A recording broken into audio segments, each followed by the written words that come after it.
Assalamualaikum warahmatullahi wabarakatuh. Saya Ulim Maftufiansah dengan NIM 0506457454 akan membawakan sebuah presentasi dalam mata kuliah Manajemen Pelayanan Publik. Adapun presentasi yang saya sajikan dengan judul Pengelolaan Pendaftaran Pemilih Pemilu tahun 2024 berdasarkan analisis permasalahan dan solusi inovatif berbasis teknologi teori pelayanan publik.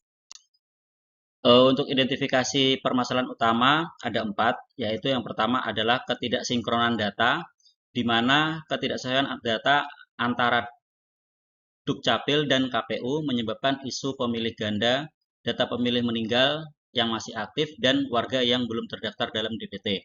Kemudian permasalahan yang kedua adalah akses digital yang terbatas, di mana terdapat kesenjangan digital di daerah 3T, menyulitkan akses ke aplikasi Lindungi Hakmu, menghambat verifikasi mandiri oleh masyarakat. Kemudian permasalahan yang ketiga adalah minimnya sosialisasi, di mana rendahnya literasi demokrasi dan kurangnya sosialisasi menyebabkan partisipasi masyarakat rendah, terutama di kalangan pemilih pemula dan disabilitas. Dan yang keempat adalah kapasitas SDM, yang mana petugas lapangan dalam hal ini PPK, PPS, dan Pantarlih menghadapi tekanan waktu dan keterbatasan kompetensi teknis mempengaruhi validitas data.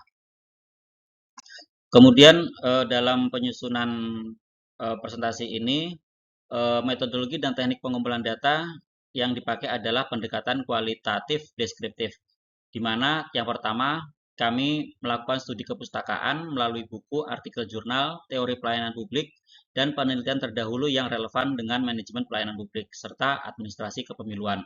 Kemudian yang kedua, kami mengambil dari kajian dokumen resmi, di mana yang kami ambil adalah laporan resmi dari KPU RI, kemudian laporan pengawasan Bawaslu, dan yang ketiga regulasi yang terdiri dari PKPU atau Peraturan Komisi Pemilihan Umum, Undang-Undang Pemilu, kebijakan Dukcapil terkait NIK, dan pedoman sistem satu data.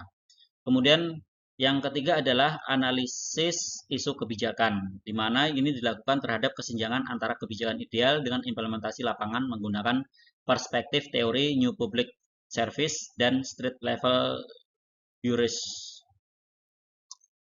Untuk gambaran lokasi dan konteks wilayah, di sini kami mengambil skala nasional dengan fokus 3T. Kemudian yang kedua, analisis mencakup seluruh wilayah Indonesia, namun memberikan perhatian khusus kepada daerah tertinggal, terdepan, dan terluar. Dalam hal ini yang biasa kita kenal dengan sebutan 3T.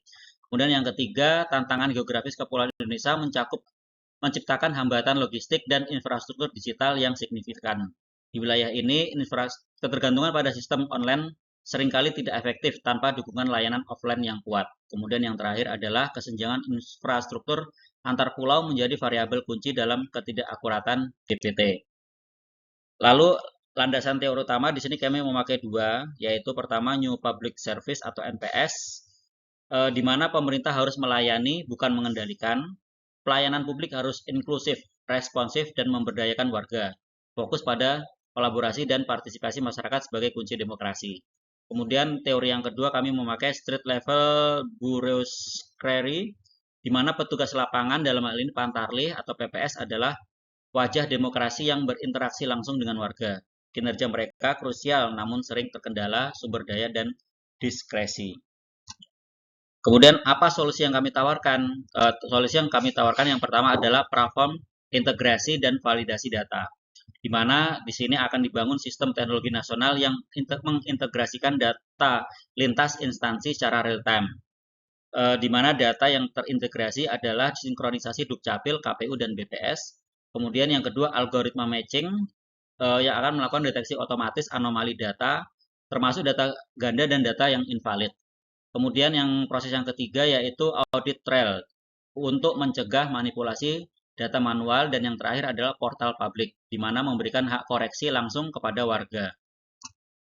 Kemudian yang kami tawarkan berikutnya adalah layanan hybrid dan partisipasi publik, di mana ada dua layanan. Yang pertama model layanan hybrid, di mana menjamin inklusivitas melalui diversifikasi kanal. Ada tiga metode. Yang pertama digital, yaitu melalui aplikasi Lindungi Hakmu yang sekarang sudah berjalan. Terus yang kedua semi digital melalui SMS atau USSD.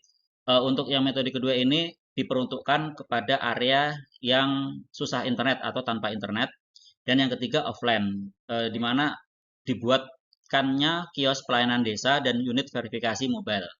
Kemudian pelayanan yang berikutnya adalah digital dan civic ambassador, di mana pemberdayaan komunitas lokal, yang mana yang pertama melibatkan pemuda, karang taruna, dan komunitas difabel, kemudian pendampingan verifikasi data bagi kelompok rentan, dan yang terakhir adalah sosialisasi berbasis komunitas.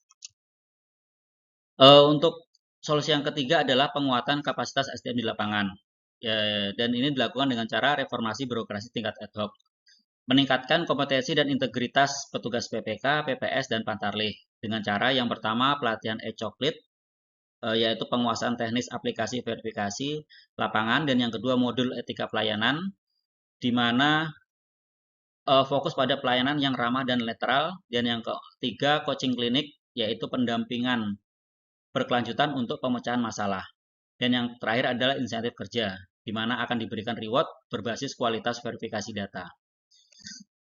Kemudian apa sih strategi implementasi dan aktor yang akan terlibat?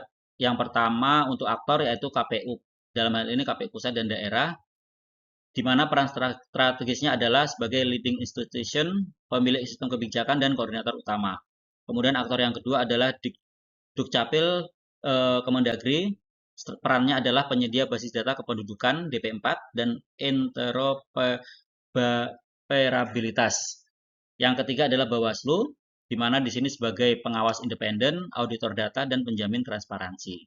Kemudian yang keempat adalah Kominfo dan telekomunikasi, perannya adalah penyedia infrastruktur jaringan dan keamanan cyber. Kemudian yang terakhir adalah komunitas, dalam hal ini masyarakat, sebagai agen sosialisasi, verifikator partisipatif, dan pengawas eksternal. Kemudian tentunya kita akan menghadapi berbagai macam hambatan dan bagaimana cara memitigasinya. Untuk hambatan sendiri yang kami rasa ada 4. Yang pertama adalah regulasi dan privasi, di mana isu keamanan data pribadi menjadi fokus utama. Dan yang kedua adalah ego sektoral, di mana koordinasi lemah antara KPU dan Dukcapil. Dan yang ketiga terkait dengan infrastruktur 3T, di mana masih adanya area blank spot untuk internet. Kemudian yang keempat, trust issue, di mana akan ada kecurigaan publik atas manipulasi. Kemudian untuk menghadapi hambatan tersebut, tentunya kita juga menyiapkan mitigasi resikonya. Yang pertama yaitu dengan melakukan audit keamanan, di mana kita menerapkan standarisasi ISO untuk keamanan data. Dan yang kedua, transparansi, kampanye transparansi, di mana log system akan dilakukan publikasi. Kemudian yang ketiga adalah layanan offline, di mana akan dilakukan backup manual untuk area 3T. Yang keempat adalah partisipasi publik, di mana akan ada error reporting berbasis warga. Kemudian berdasarkan permasalahan dan kesimpulan yang kami sampaikan, dan solusi yang kami sampaikan, di sini kami mengambil kesimpulan bahwa solusi inovatif seperti platform integrasi dan validasi data serta layanan hybrid mampu menjawab permasalahan pendaftaran pemilih jika diimplementasikan secara kolaboratif, serta keberhasilannya bergantung pada sinergi antar instansi, kesiapan teknologi, dan pelibatan aktif masyarakat dalam proses demokrasi. Itu yang dapat kami sampaikan. Atas kurang dan lebihnya kami mohon maaf. Wabillahi taufiq wal hidayah. Wassalamualaikum warahmatullahi wabarakatuh.